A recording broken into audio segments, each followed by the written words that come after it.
Manchester United pick up a big 3 points versus Brentford, vital in the top four race, and what a first half of football that was. But while that game was going on yesterday, some big takeover news came out and some big news regarding transfers. We've got a tier 1 source confirming a story about Manchester United looking at World Cup winger Alexis Mac Allister potentially in negotiations for that and more. So some interesting transfer news, some new transfer news that's come out from good sources. But also, obviously the Telegraph did a really good article about the takeover, what's going on with the takeover, and they said the bidders are going to hear back imminently. The Glazers have made their decision. The Raine Group's going to inform the bidders imminently. What could that decision be? Well, we'll get into that. So make sure you smash that like button. Of course, subscribe down below if you're new. Today's video is 5 things we learned versus Brentford in that 1-0 win. Also, a bit of takeover news and a bit of transfer news. So we'll start with the takeover news, then we'll get into the transfer news, and then I guess then we'll dive into the 5 things we learned versus Brentford. So stay tuned for that, because we've got some interesting points to make about a few interesting things I picked out versus Brentford.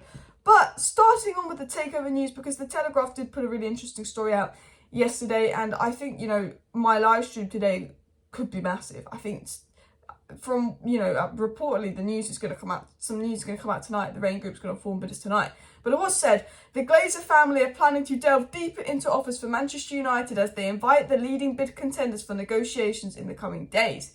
So, the belief is that today or tomorrow, before Easter, the bidders are going to hear back. The Glazers have made their decision on what they're going to do for the next round, and the Raine Group is going to inform the bidders of what's going to happen next. Now that could either be 1 or 2 main bidders being invited to, negotiations and, being selected as the preferred bidder with the Glazers. That could be a third bid. Now, we don't know the decision the Glazers have made yet, but what we do know is they've basically made their decision, and the Raine Group is going to inform the bidders imminently, which we're going to get into in a second, which is massive. Now, it was said, fears the controversial owners may now be planning to retain overall control of the club have been raised. However, sources within United insist the Glazers remained open-minded and will continue pursuing all available options. They say, look, there are some fears that although Qatar and Sir Jim are the favourite, although, a lot of reliable sources are saying, the full sale is most likely to happen, the Raine Group saying the overall goal is the full sale, there is fears the Glazers could stay because the $6 billion price tag hasn't been matched. Qatar only 5.5 billion, not 6 billion, not enough for greedy Joel and greedy Abraham. The $6 billion price tag hasn't been matched. Potentially they will want more.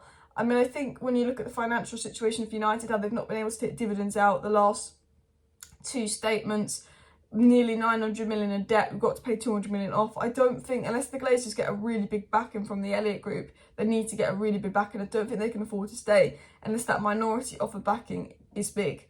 And some people saying maybe that overall goal was to stay and they used Qatar and Sir Jim to get more out minority offers. I think it's the other way around. I think they realised that, Chelsea went for a lot. They've realised that United's not going to make them a lot more money. It's becoming a stress to them. And I think they realised because of how much offers Chelsea got, they could probably get a lot of money from Manchester United. So I actually think the Glazers want the full sale, but they've set that $6 billion price tag. And I think they could likely delay the deal so they hit that $6 million price tag. $6 billion. And one of the reasons I think the Glazers are serious about the full sale, and I think the full sale is most likely, is because they extended the dead bid line for Sheikh Yassim and Sir Jim Ratcliffe. They've had 10-hour meetings with Sheikh Yassim and Sir Jim Ratcliffe. Qatar are serious businessmen. They went to the effort of starting up their own 92 Foundation, which is, named after the class of 92, basically named for United, employing people to be there long term as well. And, if you actually look at it, they also said, the Telegraph, that United have also dismissed another offer from Finnish entrepreneur Thomas Silikus. So United dismissing offers from some full sale offers because they're not serious. United don't believe that this Thomas Silikus offer's serious, so they dismiss that. They take Sir Jim Ratcliffe and Sheikh Yassim's bid seriously. They are interested in that bid. They've had negotiations with them. They extended the deadlines for them. The Raine Group said the overall goal was the full sale, and the Raine Group have been saying that the financial status of Manchester United shows that the Glazers would be very stupid to stay. Now, the Glazers are bastards. They like power. They could stay. It's definitely possible. They're not getting the $6 billion price that they've asked for. They could stay. But to turn down a world record bid and stay at United, the financial uncertainty that they're in, going into this cost of living crisis, turning down $5 billion in profit, crazy. It would be absolutely crazy for them to stay. It'd be stupid, not even to mention the fan outrage that I don't think it's really sustainable for the Glazers to stay. Ramada said it's most likely that the full sale will happen. Obviously, Sheikh Yassim is the favourite. Qatar can up their bid even more. And it was said that Qatar are very confident they'll get United and be the next United owners. So hopefully we'll get some positive news on that. But the big news that I've only just got into now on the Telegraph said that all bidders are expecting to hear from the brokers Raine and imminently.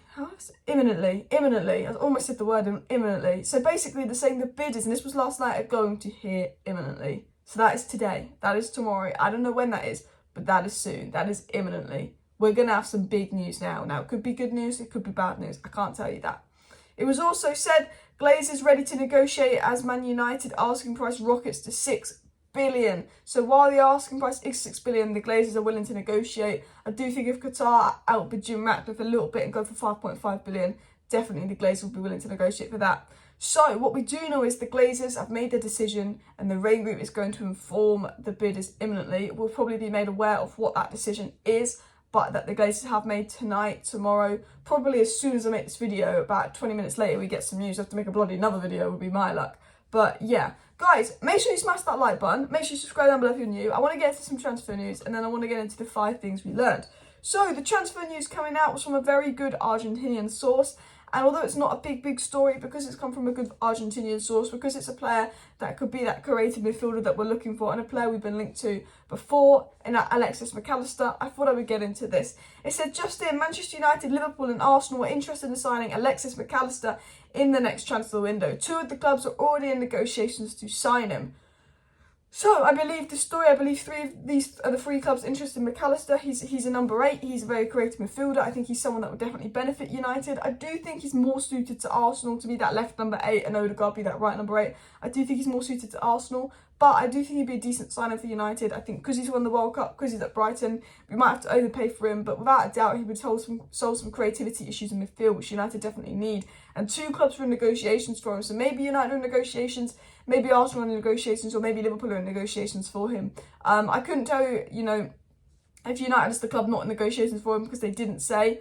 But United have had little negotiations with, Frimpong. Potentially they might be having negotiations with him, because I think United might be doing negotiations in a different way, being like, you know what, like more like talks, like we're getting new owners in, or the new ownership's not certain, but we want you, but you might have to wait, la-di-la. I'm not sure, but I do think it would be a good signing and definitely one to keep an eye on. But I do want to get into 5 things we learned from Manchester United 1, Brentford 0. And the first thing I want to talk about is that new front 3. That was our best front 3, or one of our best front 3s. Like, I thought that Rashford striker, Antony on the right and Sancho on the left worked incredibly well. I think Martial, when fully fit and in form at striker, Rashford on the left and either Sancho or Antony on the right is our best front 3. But we didn't have Weghorst and we played Rashford striker. Now, Rashford isn't a natural number 9, but he's really grown in that role under Erik ten Hag. And, he held up the ball well. He got his goal. He made Antony and Sancho link up with him quite well. That front 3 worked nicely. That is the first thing we learned. The front 3 just worked so nicely. Antony, Sancho, Rashford, they all complemented each other. Antony was a threat, Sancho was linking up well, Rashford got the goal. When Weghorst plays, it's like we've got 3 individuals. We've got a left wing, a striker and a right wing when Weghorst plays. When Rashford plays, it's like we've got a front 3. Because I feel like Weghorst, although he does his defensive shift, although he presses, he does this and that, and he does some decent things, Weghorst, he's so isolated from the rest of the team. He's not got the energy that matches the rest of the team, the technical ability, not saying that the rest of the team is that technically strong anyway. But Weghorst, is not good in the air. We don't cross to him. We don't like to pass the ball to him. He just does that defensive shift. Whereas Rashford, we look like a front 3. Sancho wants to do those 1-2s to Rashford. Antony wants to do those 1-2s to Rashford. They want to play with Rashford. We look like a front 3, and that's the first thing we learn. The second thing we learn, which is a very obvious point, but Sabitza's much better in that more advanced role. Now that is something we already knew, but we're playing Sabitzer 10 and Bruno deeper instead of McTominay 10 and Bruno deeper was very smart by Ten Hag, because Sabitzer had his best game for United because he was playing in that more advanced role. I've said this, if you play Casemiro, Eriksen, Sabitzer, or Casemiro, Sabitzer, Bruno, you get the best out of Sabitzer. He's a number 8. And when he got to play more advanced, he was a lot better. When he was playing deeper, he's been crap. And I was saying he wasn't very good the other day. When he was playing deeper, he's crap. As soon as you put Sabitzer on that more advanced role, he really does make an impact on our play going forward, and did look particularly good.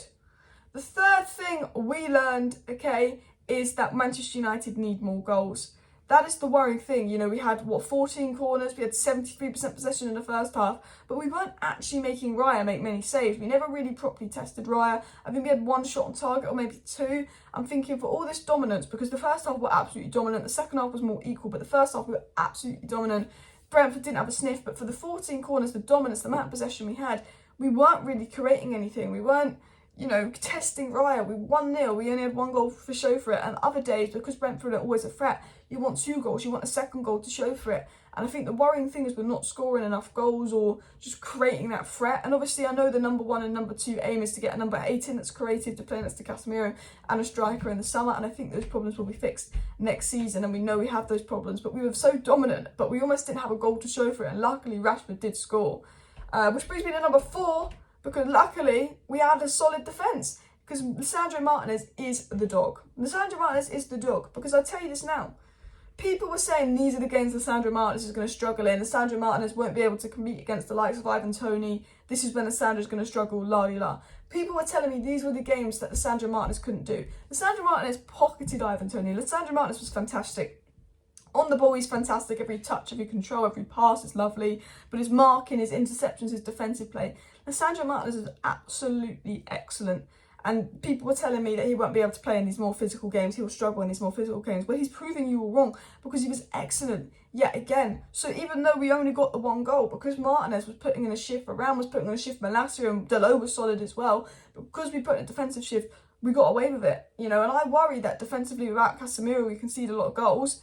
Martinez dealt with it. And to be fair, Bruno did a fantastic job on that deeper role. Really impressed me. Bruno actually gave man of the match too, but him and Martinez for me were the most impressive players. The 5th and final thing we learned is Antony is vital. I've been saying this, and people disagree with me, but I think we're a better side when Antony plays. He always is involved.